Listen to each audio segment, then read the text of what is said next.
Como seres humanos, una de las cosas que más le duelen al alma es el ser burlados o engañados.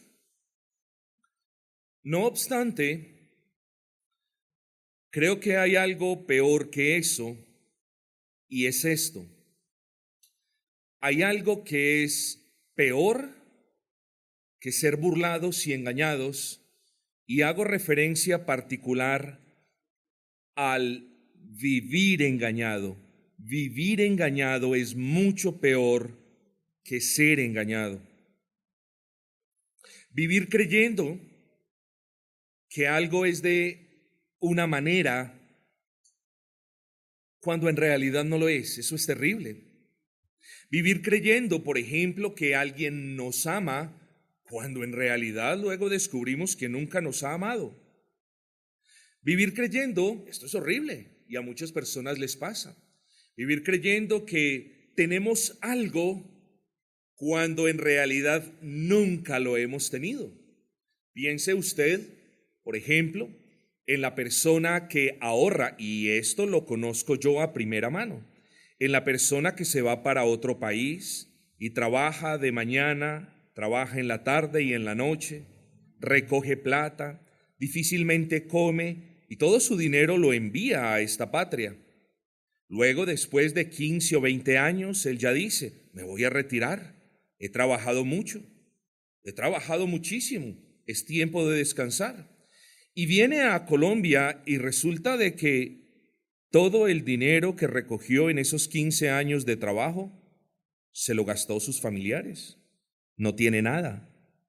Noten esto, por 15 años él trabajó duro y creyó que tenía algo, pero vino a este país y se dio cuenta, no tengo nada. Vivió engañado 15 años, le toca seguir trabajando, no tiene ahorros, no tiene cómo vivir. Pero a pesar de eso, a pesar de vivir engañado, creo que hay algo peor. Me explico. Es malo que nos engañen. Es más malo vivir engañado. Pero hay algo más malo que eso malo que hemos descrito, y es esto: morir engañados. Eso es peor. Es decir, no hay nada más malo que una persona sea engañado por un sistema filosófico o por filosofías huecas o por un humanismo que no le aporta ningún beneficio a su alma. Es muy malo que él viva engañado, pero lo peor que a esa persona le puede suceder es que muera engañado creyendo que tiene algo que no tiene. Eso es lo peor. Lo peor que le puede pasar a esa persona es que muera engañado creyendo que él es algo o ella es algo que en realidad nunca ha sido. Y hago referencia, por ejemplo, para que ustedes sellen la idea que les quiero transmitir, a los velorios. Piense usted en un velorio, todos hemos estado en un velorio. Y lo que más se escucha en los velorios es, pero bueno, gracias a Dios está descansando en paz. Esas personas están engañadas, porque si quien ha muerto nunca puso su confianza en Cristo, si él nunca abrazó a Cristo, si él nunca vio sus pecados, nunca pudo haber sido perdonado por los pecados que él no vio y por los pecados que él no pidió ser perdonado. Esa persona murió engañada, murió creyendo que había un Dios que quizás le iba a dar una oportunidad después de la muerte. Murió creyendo que no iba a pasar nada con su alma, pero sí pasó. Y ahora está en el infierno. Y ahora su alma está bajo graves tormentos. Murió engañado. Por eso yo le digo a usted hoy, no hay cosa más mala que ser engañado, que vivir engañado, pero lo peor de todo es morir engañado. Morir creyendo en un Dios con D minúscula que no es el Dios de la palabra.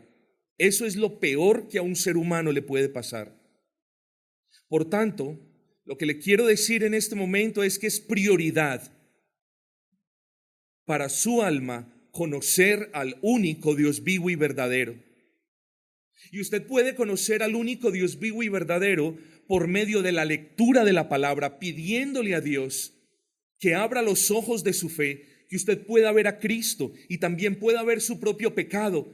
Pídale a Dios que usted no sea engañado por esas huecas y vanas filosofías humanistas, y pídale a Dios que usted no muera engañado. Pídale a Dios que antes de que usted muera, usted pueda conocer a su Hijo de manera salvífica y usted pueda saber quién es Cristo y qué hizo Cristo por todos los que creen en Él y cómo resucitó Cristo y qué significa la resurrección de Cristo para usted. Es prioridad de su alma. No se deje engañar, no viva engañado, pero sobre todo, ruéguele a Dios que usted no muera engañado. El título que tenemos para el sermón en esta mañana, esa manera de oración, esa manera de exclamación: no quiero morir engañado, Señor. Ese es el título. No quiero morir engañado, Señor. Para tal propósito, hermanos, les pido que abran sus Biblias en el libro de Job, capítulo número 34, Job 34, versículo 32. Job 34, 32. Un solo versículo no más, un solo versículo que puede ser aplicado a nuestros propósitos evangelísticos. Dice la palabra del Señor: enséñame tú lo que yo no veo. Si hice mal, no lo haré más. Enséñame tú lo que yo no veo. Quizás usted ha cultivado una relación con un Dios que no es el Dios de la Biblia. Una relación en la que usted le sirve a ese Dios con D minúscula que es un ídolo y Él supuestamente le concede salvación y perdón de pecados. Bueno, tenga cuidado, porque si usted cree que ese Dios lo va a perdonar después de la muerte, usted está viviendo engañado. Si usted cree que ese Dios va a poner sus pecados debajo de una alfombra, también está engañado. Tenga cuidado, hoy le advierto, y no corra el gravísimo riesgo de continuar engañado, porque llegará un día donde le tocará partir de este mundo y ese día sus ojos serán abiertos y ese día se lamentará y ese día recordará las veces que usted escuchó el evangelio y ese día también recordará las veces que usted despreció el evangelio y ese día entenderá que todas sus obras y todo lo que hizo para nada sirvieron y ese día entenderá en un instante: viví engañado, creé dioses a mi imagen y semejanza. De hecho, quise engañarme a mí mismo. Me predicaron en el evangelio, pero preferí creer en un Dios que no es el Dios de la Biblia. Ya será muy tarde. Usted necesita entender que después de la muerte no habrán más oportunidades. La oportunidad que Dios le da a su alma está a este lado de la eternidad. Está mientras usted vive. Aproveche bien el tiempo y no permita, estimado amigo, continuar viviendo engañado. No espere hasta el día de la muerte para creer que en realidad Dios sí existe y que el infierno también existe y que las advertencias del sufrimiento por toda la eternidad sí eran ciertas. Cuidado con el engaño, cuidado con vivir engañado, pero sobre todo cuidado con morir engañado. Quiero hacerle una pregunta en este momento. Si a usted le duele que alguien lo engañe, por supuesto que a todos nos duele, ¿por qué querrá usted engañarse a sí mismo creyendo algo que no es? ¿Por qué querrá usted engañarse que va a estar con Dios en los cielos cuando aquí en la tierra usted despreció el evangelio de su Hijo? ¿Por qué querrá usted poner su esperanza en un Dios que perdona pecados después de la muerte, en un purgatorio que no existe. ¿Usted por qué va a tomar ese gran riesgo? ¿Por qué querrá usted vivir toda la vida engañado y toda una eternidad pagando las consecuencias de ese engaño? Yo espero que usted comprenda que si a usted no le gusta que lo engañen, hombre, tampoco le debe gustar vivir engañado, creyéndose algo que no es, pensando de usted algo que no es. Porque si por algo se conoce una persona que está engañada y que vive engañada, es que ella tiene una visión de ella misma diferente a lo que Dios ve en ella. Una persona que no ha creído en Cristo, Dios no la ve en Cristo, Dios la ve como un pecador. Y si una persona no ha puesto su fe en Cristo, si una persona no ha abrazado a Cristo para salvación, si una persona no ha venido delante de Dios con sus pecados, pidiendo en el nombre de Cristo que esos pecados sean perdonados, Dios, le repito, no la ve en Cristo. Y cuando Dios no ve a alguien en Cristo, esa persona tiene que pagar el precio por sus pecados.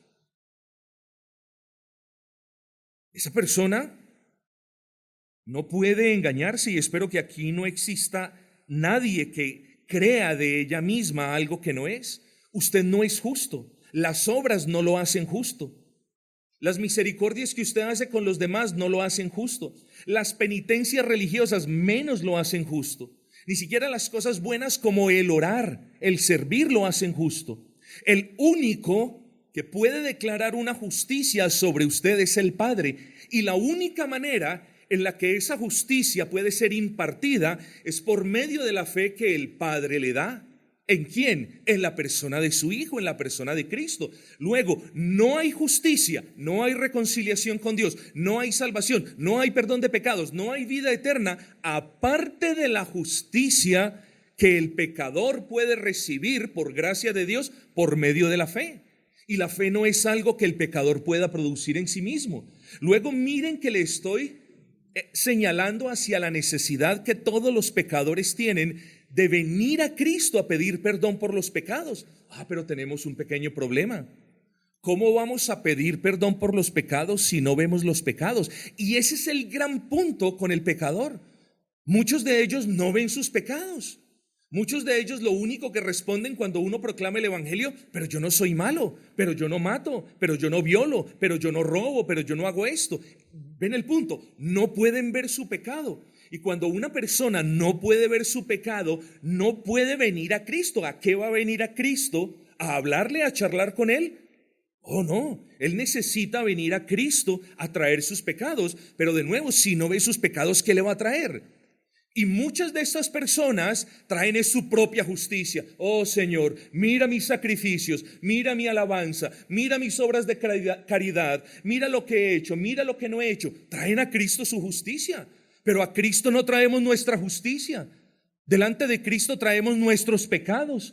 Y delante de Cristo nos humillamos para que nuestros pecados sean perdonados. Pero hay personas que viven engañadísimas.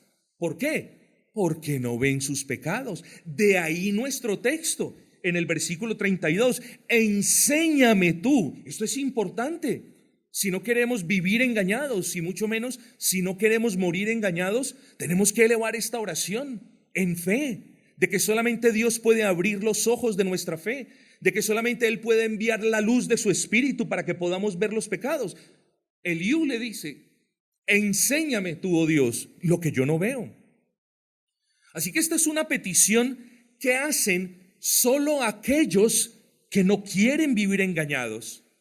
Esta es una petición típica que brota del corazón de aquellos que no quieren seguir pensando de sí mismo algo que no son.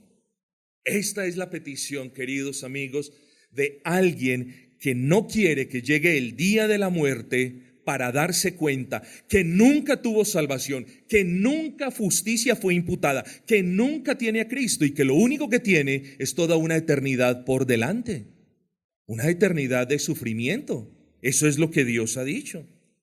Amigos, somos buenos para enseñar. Venga, yo le enseño. Venga, yo le muestro. Venga, yo le miro. Venga, yo le doy. Oh, Eliú dice: enséñame. Miren la humildad con la que debemos venir a Cristo, con la que debemos venir delante de Dios Padre. Enséñame.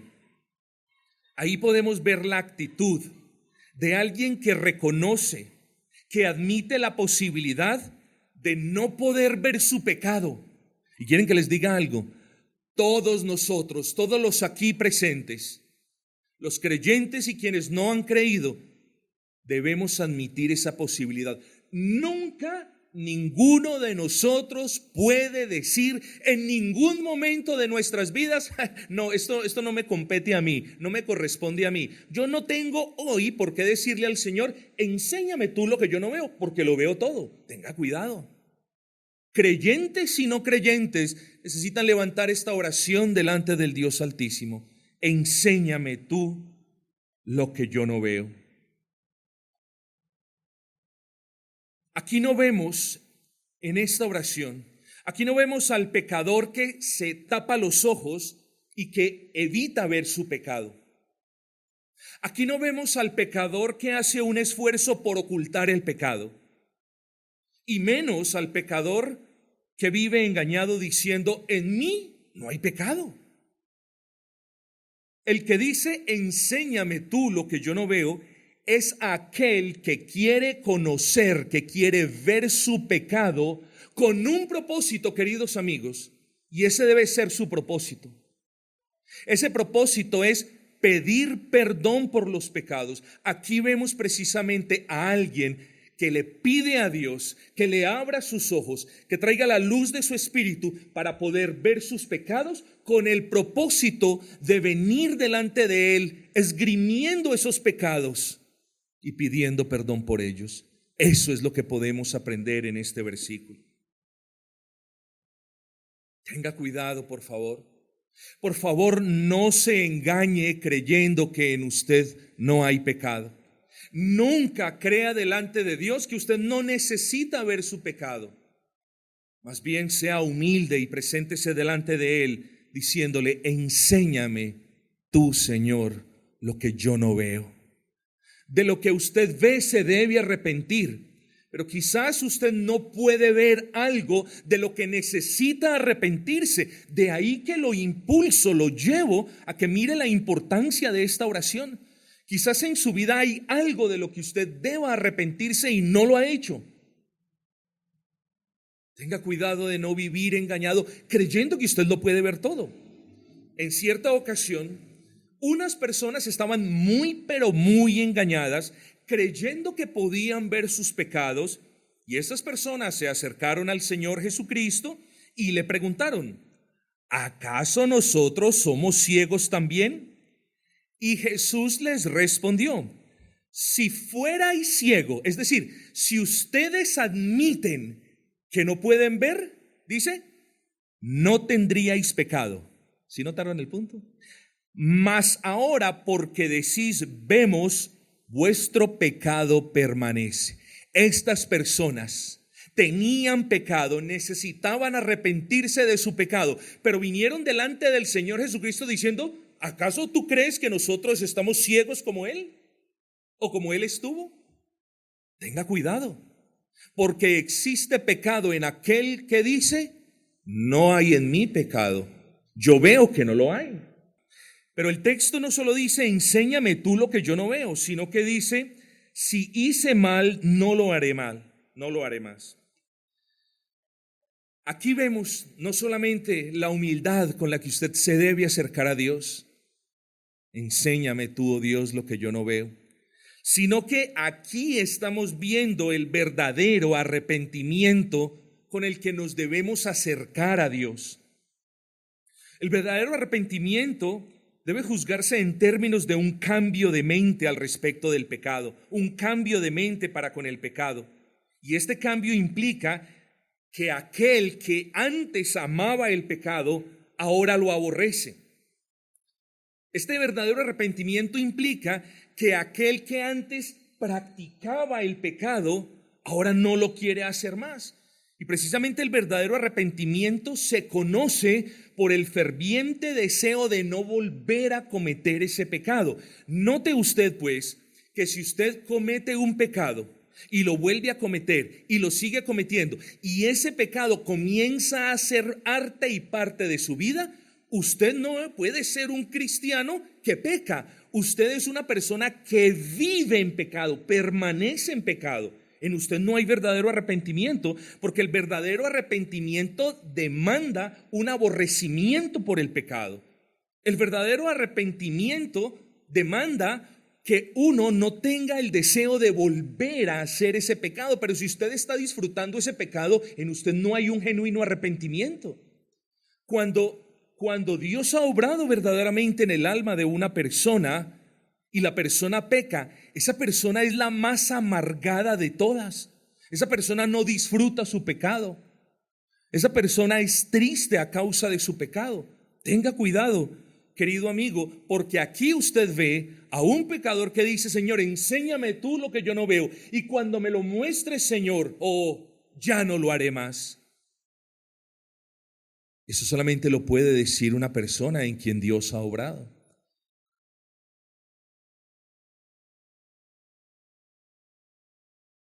Ahora, quiero terminar simplemente diciendo lo siguiente. Usted necesita ver su pecado. La pregunta es: ¿cómo Dios me puede abrir los ojos para ver ese pecado? Porque yo no se los puedo abrir. Nadie le puede hacer el favor de abrirle sus ojos. Solamente Dios lo puede hacer. Y la manera en la que Dios abre los ojos de la fe de las personas, la manera como Dios quita la ceguera de las personas, como Él remueve la venda de los ojos del ser humano, es por medio de la palabra de Dios. Es por medio de la predicación del Evangelio. Y ese evangelio es el que hoy proclamo en el nombre del Señor Jesucristo, con una esperanza, con la esperanza de que Él use aún la predicación de este evangelio para que usted pueda ver el pecado que hasta ahora no ve. ¿Y qué es ese evangelio? El evangelio es la buena noticia. Es la mejor de las noticias que un pecador, quizás como usted, puede escuchar no solo hoy, sino en toda su vida.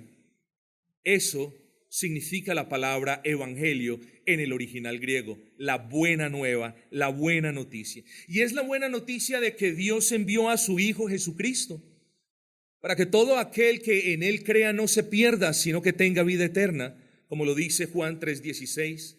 Ese evangelio es una buena noticia que nos dice: no se ocupen por cómo ganar el perdón de Dios, ni se ocupen en intentar hacerlo.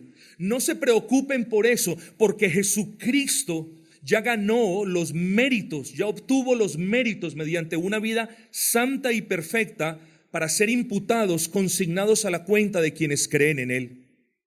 No se ocupen de intentar agradar a Dios en sus propias fuerzas. Ocúpense más bien en buscar a Cristo, quien fue el que por medio de una vida en perfecta obediencia ganó los méritos de nuevo para que usted los tenga. Ese evangelio es la buena noticia de que aún el más perverso de todos los pecadores o el más grande de todos los aborrecedores de Dios puede estar en paz con Él para siempre y disfrutar de Él por toda la eternidad. Ese evangelio es la buena noticia de que la segunda persona de la Trinidad, el Hijo Eterno, tomó forma de hombre hace más de 2000 años y nació sin pecado al ser concebido por el Espíritu Santo. Qué buena noticia es saber que nuestro Dios se hizo hombre para representarnos delante del Padre, que solamente admite la perfección en su absoluta esencia. Qué bueno es, porque si no, nosotros no tuviésemos esperanza. Qué buena noticia que el Dios de dioses y el Señor de señores haya encarnado. Y qué buena noticia es saber que ese Cristo tomó los pecados de todos los que creen en Él. Qué buena noticia es saber que Él tomó los pecados para pagar el precio que esos pecados merecen. Qué buena noticia es saber que no tenemos que pagar en el infierno por toda la eternidad la deuda infinita por nuestro pecado. Qué buena noticia es saber que ese Cristo la saldó. Qué buena noticia es saber que ese Cristo murió, no solamente tomó el pecado, sino que murió en gran sufrimiento y dolor por ese pecado. Qué buena noticia saber que Él tomó nuestro lugar en la cruz del Calvario. Eso es una buena noticia. Qué buena noticia es saber que cuando muera, yo no voy a soportar la ira de Dios por toda la eternidad. Es una buena noticia saber que en un espacio comprimido de 6 horas, el Señor Jesucristo sufrió todo el infierno, toda la eternidad en el infierno que nosotros merecíamos. Qué bueno que ya no nos va a tocar eso. Qué bueno que Él tomó nuestro lugar en el Calvario. Qué bueno que Él derramó su sangre inocente por nosotros para que la multitud de nuestras culpas fuese cubierta. Nunca piense, ay, qué pesar del Señor, qué pesar cómo fue maltratado. Esas fueron buenas noticias. Y esas son las buenas noticias que salvan. Porque cuando usted cree en ese Cristo que subió a la cruz del Calvario, tomando sus pecados, muriendo por sus pecados y resucitando para mostrarle a usted el camino al Padre que usted ya tiene garantizado, eso es una buena noticia. Y ese es el Evangelio. Y solamente por la fe en ese Evangelio, usted tendrá perdón de pecados y reconciliación con el Padre y vida eterna. Tenga cuidado.